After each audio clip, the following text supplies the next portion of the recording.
Rick Moranis is perhaps one of the most talented and liked actors of his generation. He gave us so many great roles in the Second City TV show, the Ghostbusters films, My Blue Heaven, and the Honey, I Shrunk the Kids films. And yet, we don't hear from Rick Moranis anymore. Recently, he's now spoken about why he left Hollywood. So join Facts First as Rick Moranis confirms why he left Hollywood 20 years ago.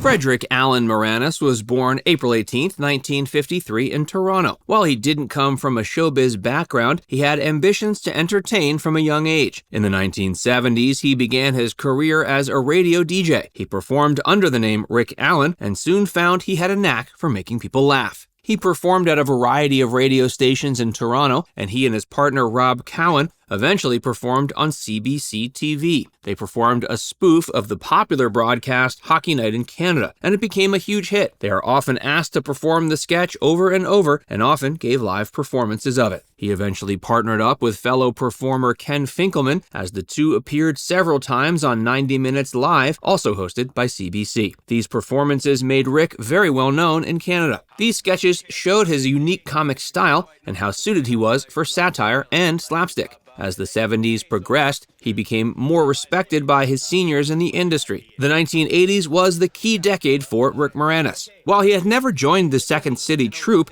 in 1980 he was asked to join the third season of the popular sketch comedy show Second City TV. This show helped catapult him even further. That's where he was able to show off his best skills, particularly characters and impressions. His appearances on SCTV showed Canadians what a versatile performer he was. There were also filmmakers and producers in the US who felt that Rick had great potential.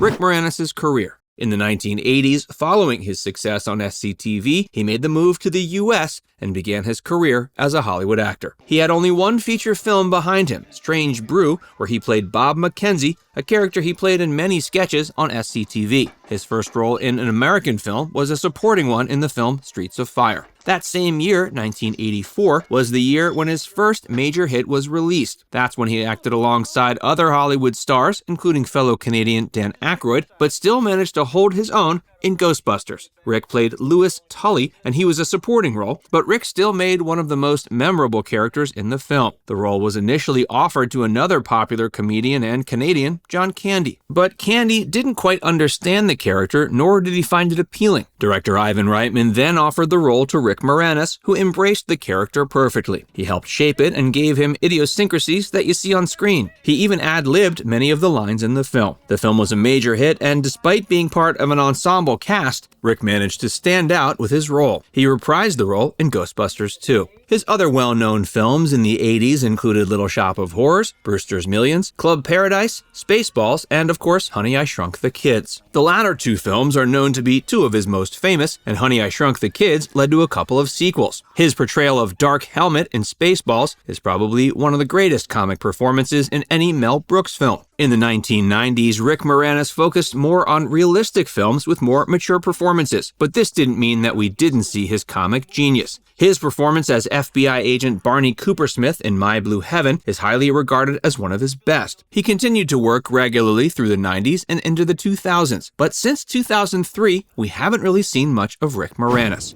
Rick Moranis confirms why he left Hollywood 20 years ago. Rick Moranis was married to Ann Belsky, who sadly died in 1991. She died on February 4th, the day before her 35th birthday. She'd been suffering from cancer and finally succumbed to the illness. The loss was, of course, harrowing for Rick and his children. One must also remember this was following the 80s, which was the decade where he became a Hollywood star. In the 90s, he continued to work and succeed, giving many memorable performances. And in the 90s, he had showed off his versatility. And yet, behind these excellent acting performances was a grieving man who had to deal with the loss of his wife and the challenges of raising children on his own. He later mentioned he didn't quite enjoy some of the blockbuster film work, even though he gave great performances. He didn't see himself as an actor who could interpret someone else's character. Rather, he saw himself as a creator who wanted ultimate creative freedom for characters, something that blockbuster films didn't allow. He decided to take a break from acting to look after his children, and later mentioned that this break just got longer and longer, and that he didn't miss acting. He didn't appear in the 2016 Ghostbusters film, a reboot, which led to rumors that he really had truly retired. but he stated that he hadn't retired, but he was now being very selective with his roles. He began releasing comedy music albums, which were a huge success, and he even appeared on Conan O'Brien's talk show to discuss his music career. He reunited with Dave Thomas to appear in a reunion show featuring the Bob and Doug McKenzie characters. He's also been more open about his experience with Ghostbusters and stated that he's lost touch with Dan Aykroyd and didn't feel there was an interesting story of where Louis Tully was going forward as a character. In 2018, he revoiced the character of Dark Helmet from Spaceballs in an episode of the TV series The Goldbergs. He also appeared in an episode of the show Prop Culture, in which he discussed the role and the film. In 2021, he appeared as himself in the documentary film An Afternoon with SCTV. This documentary, directed by Martin Scorsese, featured Rick Moranis reuniting with his colleagues to discuss their experiences with the show. In 2020, a major announcement was made regarding Rick's career. He was to reprise his role as Wayne in the film Shrunk, another sequel to Honey, I Shrunk the Kids. However, due to the pandemic, the filming was halted, and then it began again in late 2022. According to IMDb, this is his only current upcoming production.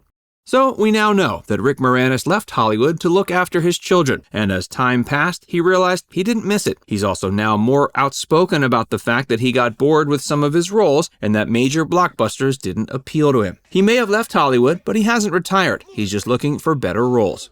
Now it's time to hear from you. Are you a fan of Rick Moranis? Did you know about his life and why he decided to quit acting? Let us know in the comments section below.